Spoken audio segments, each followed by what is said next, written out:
नुसल्ली व नुसल्लिम अला रसूलिल करीम अम्मा बाद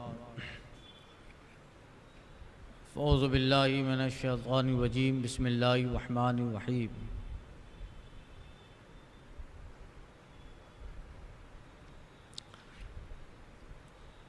किताबुल ईमान अल फ़स्लुल अव्वल अन उमर इब्नुल ख़त्ताब।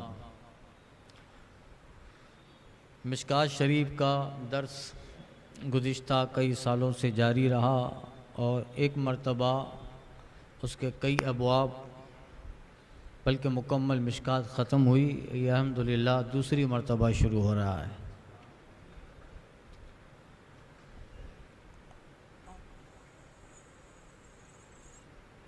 और वो अहादीस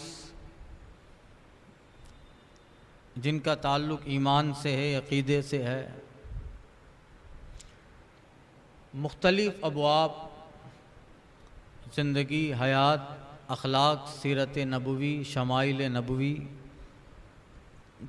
मुख्तलिफ़ अबवाब साहिब किताब ने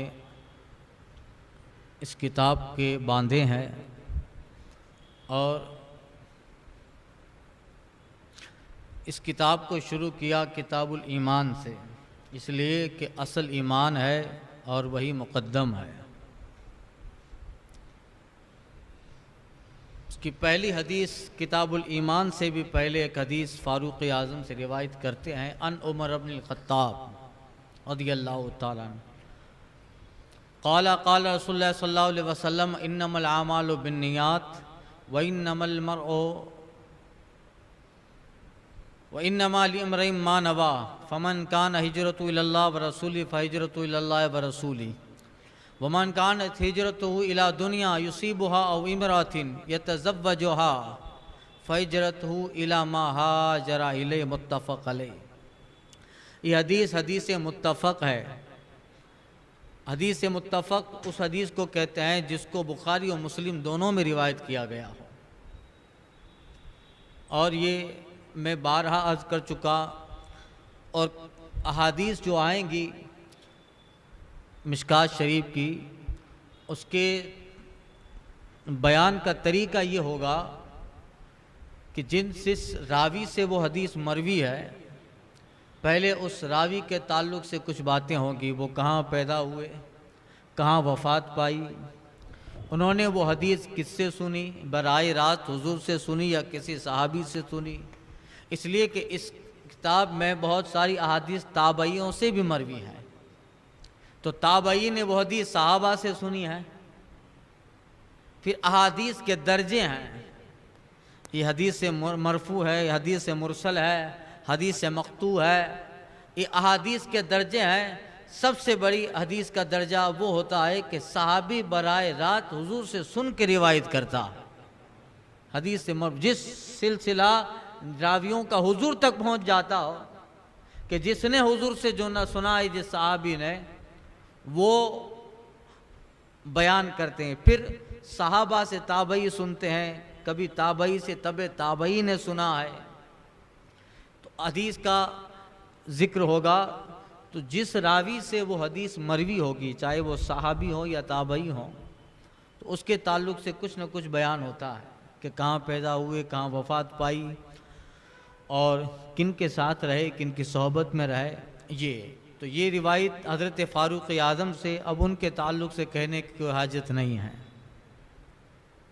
उमर बिन ख़त्ताब से कहते हैं आका सल्लल्लाहु अलैहि वसल्लम ने फरमाया इन्नमल आमालु बिन्नियात, बेशक काम और आमाल का मदार नीयतों पर है। सबसे पहले नीयत वाली हदीस को ज़िक्र किया इसलिए कि उन सब में, चाहे ईमान हो, इन सब में भी दखल नीयत का है।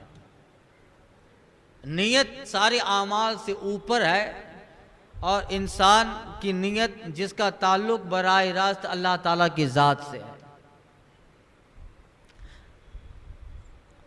तो सब में मुक़द्दम गोया नीयत है। इसलिए नीयत को ज़िक्र किया। एक होता है आदमी का फ़ैल जो कर रहा है वो ज़ाहिर है और उस ज़ाहिर पे हुक्म लगता है, ये अमल कर रहा है, ये काम कर रहा है, इस ज़ाहिर पे हुक्म लगेगा। मगर एक ये है कि ये काम किस नीयत से कर रहा है वो रब जानता है, वो रब जानता है। तो अमल से भी परे जो चीज़ है वो नीयत है, और बंदे के दिल में खुलूस है, लिल्लाहियत है, जिसका ताल्लुक बराह रास्त अल्लाह ताला की ज़ात से, वही जानता है। तो जैसी उसने नीयत की है बंदे के लिए वैसा ही अल्लाह ताला लिख देता है। इसलिए सबसे पहले नीयत है, तो किताबुल ईमान से तो शुरू किया, मगर ईमान पे भी आगे नीयत है। ईमान कबूल कर रहा है कोई, मगर नीयत ही नहीं है। बंदा जाहिर में फतवा देगा, चलो ये मोमिन है, जाहिर पे फतवा है और उस पे अमल भी होगा, मगर हकीकत में उसके ईमान कबूल करने के पीछे नीयत क्या है वो रब जानता है, वो रब जानता है। इसलिए अहादीस में आया है, मफहूम हदीस है कि कुछ लोग वो हैं जिसे तुम जानते हो कि मोमिन है, मगर इल्म इलाही में वो मोमिन नहीं है। हदीस में है, आगे हदीस किताबुल रिकाक में इस तरह की हदीस आई। जिन बंदों के ताल्लुक से बंदे जानते हैं कि वो मोमिन है, तुम्हारे इल्म में मोमिन है, मगर हकीकत में वो अल्लाह के इल्म में मोमिन नहीं है। और इसका दूसरा हिस्सा हदीस पाक का आका फरमाते हैं कि कुछ बंदे वो हैं जिनके ताल्लुक से तुम्हारा गुमान है कि वो मोमिन नहीं है, हकीकत में इल्म इलाही में वो मोमिन है, अल्लाह के नजदीक वो मोमिन है। तो इन सब से परे भी नीयत है। तो हर आदमी के लिए वो है जो उसकी नीयत करे। तो नीयत का ताल्लुक अल्लाह की ज़ात से, रब जानता है। अलीमुम बिमा फिस सुदूर, और वो दिलों के भेद जानता है। अब फारूक आज़म रिवायत करते हैं, आका फरमाते हैं कि जिसने आमाल इन्नमल आमालु बिन्नियात, आमाल का मदार नीयतों पर है, और हर आदमी के लिए वो है मा नवा, जिसकी नीयत करे। काम कुछ भी हो, अमल कुछ भी हो, मगर उसके लिए मदार सवाब अजाब लिखा वही जाएगा जो उसकी नीयत है। उसकी नमाजों पे नमाजें पढ़ रहा है, नीयत इसकी दिखावा है। तो बंदा जानता है, बंदे को बंदा देखेगा तो ये कहेगा अरे कितना आबिद है, इबादत गुजार है, मगर उसके जो दिल का ताल्लुक है वो मखलूक नहीं जानती, खालिक जानता है। तो हम तो उसे आबिद कहते हैं, हम उसे इबादत गुजार कहते हैं, मगर वो इबादत रिया के लिए कर रहा है, दिखावे के लिए कर रहा है, ताकि वो आवाम में आबिद मशहूर हो। उस नीयत का ताल्लुक अल्लाह से वो अल्लाह जानता है। तो बंदे के नजदीक तो वो आबिद है, मगर रब के नजदीक वो आबिद नहीं है, इसलिए कि उसकी नीयत कुछ और है। मानवा, हर बंदा जो अमल करता है उस अमल का मदार उसकी नीयतों पर है। आका फरमाते इन्नमा लिम्रिइन मानवा, हर बंदे के लिए वो है जिसकी वो नीयत करता है। फमन कान हिजरतु इलल्लाहि व रसूली, तो जिसकी हिजरत अल्लाह उसके रसूल की तरफ हो। अब इससे आप वो हिजरत ले सकते हैं जब सहाबा ने की, या आप हिजरत से मुराद मुहद्दिसीन कहते कोई भी काम अल्लाह उसके रसूल के लिए है। हिजरत का मतलब होता है दयार छोड़ देना, हिजरत का मतलब होता है जगह छोड़ना, हिजरत का मतलब होता है कि सफ़र के लिए निकल जाना। तो जो काम अल्लाह के लिए, क्या फमन काना हिजरतु इलल्लाहि व रसूली, तो जिसका निकलना, जिसका सफ़र, जिसका काम अल्लाह उसके रसूल के लिए है, उसकी नीयत में, तो आका फरमाते फहिजरतु इलल्लाह, तो बस उसका काम अल्लाह उसके रसूल के लिए है, उसकी नीयत वो है। और मन कानत हिजरतु इला दुनिया, और किसी की हिजरत, निकलना, सफर, काम, फैल, एक्टिविटी, इला दुनिया, दुनिया के लिए है, युसीबुहा, ताकि दुनिया हासिल करे, इसलिए निकला है कि दुनिया ले, इसलिए निकला है कि कमाए, इसलिए निकला है कि फला काम करे, और उस काम का ताल्लुक दुनिया से है। अब इमरातिन यतज़व्वजुहा, या किसी की हिजरत किसी औरत की तरफ है कि शादी करे, निकाह के लिए निकला है, दुनियावी काम के निकला है। फ़हिजरतु इला मा हाजर इलैहि, तो आका फरमाते हैं उसकी हिजरत उसी की तरफ है जिसकी उसने नियत करी। तो गोया इसका ताल्लुक दिल से है। वो वाक़या बड़ा मशहूर है। एक साहब ने 99 कत्ल किए थे। कितने कत्ल किए थे? मगर दिल में कभी खदशा आया कि चलो बहुत खून कर दिए, 99 कत्ल किए, अब तो मुझे रब की बारगाह में जाके तौबा करनी चाहिए। मगर मैंने बेगुनाह नफ्सन ज़किया बेगुनाह 99 लोगों को कत्ल किया है, क्या मेरी सिफारिश, मेरी तौबा, मेरी बख्शिश की उम्मीद है? उस ज़माने का कोई आबिद था, लोगों ने पता बताया, उस आबिद की तरफ वो चला गया। पूछूं मैंने 99 कत्ल कर दिए हैं, क्या मैं अल्लाह की बारगाह में रुजू करूं तो रब मेरे इन सारे गुनाहों को बख्श देगा? आबिद था मगर इल्म से कोरा था, इल्म से कोरा था। बगैर इल्म के इबादत गुमराही बन जाती है कभी कभी, और बगैर इबादत के इल्म भी फिस्क व फुजूर बन जाता है। और जो दोनों मिल जाते हैं, इल्म भी है और इबादत भी है, तो तसव्वुफ बन जाता है, विलायत बन जाती है। उसने उस आबिद की तरफ हिजरत की और उसे पूछा कि मैं 99 कत्ल कर चुका हूँ, मेरी बख्शिश की उम्मीद है? अब वो आबिद था, वो इबादत में मशगूल था, मगर वो अहादीस न पढ़ा होगा, या ये कि इल्म से कोरा था, उसे ये सारी चीज़ें का इल्म न था, और उसने ज़्यादा इस ताल्लुक़ से कभी गौर व फिक्र भी न किया, न सुना होगा। वो उसने फ़ौरन, उसका जो तकवा था वो जोश मारा, अरे तूने 99 कत्ल किया है और मेरे पास आया है, चल मेरे बारगाह से चला जा, तेरे लिए बख्शिश नहीं है। नफ्सन ज़किया, पाक और बेगुनाह 99 कत्ल कर चुका है, कहीं तेरी नहुसत मुझे न ले जाए। इतना कहना था। उस डाकू जो था, वो 99 का कातिल जो था, उसको गुस्सा आया, उसने इसको भी कत्ल करके 100 पूरे कर दिए। अब मगर दिल में खटका था, क्या करे? फिर किसी साहिब दिल का वहाँ से गुजर होता है, वहाँ से गुजरे, उससे सारे वारदात देखी, खून पड़ा है, लाश, क्या हुआ, सारे मामलात बताए कि ऐसा मसला था, मैं तो अल्लाह के बारगाह में रुजू लाने आया था और सुना था कि बहुत बड़े आबिद हैं, इबादत गुजार हैं, तो सोचा मुझे अच्छी राह देंगे अपनी बारगाह में, मगर उल्टा उन्होंने डांटा, अब मुझे जब्त न हुआ और मैंने इसका भी कत्ल कर दिया।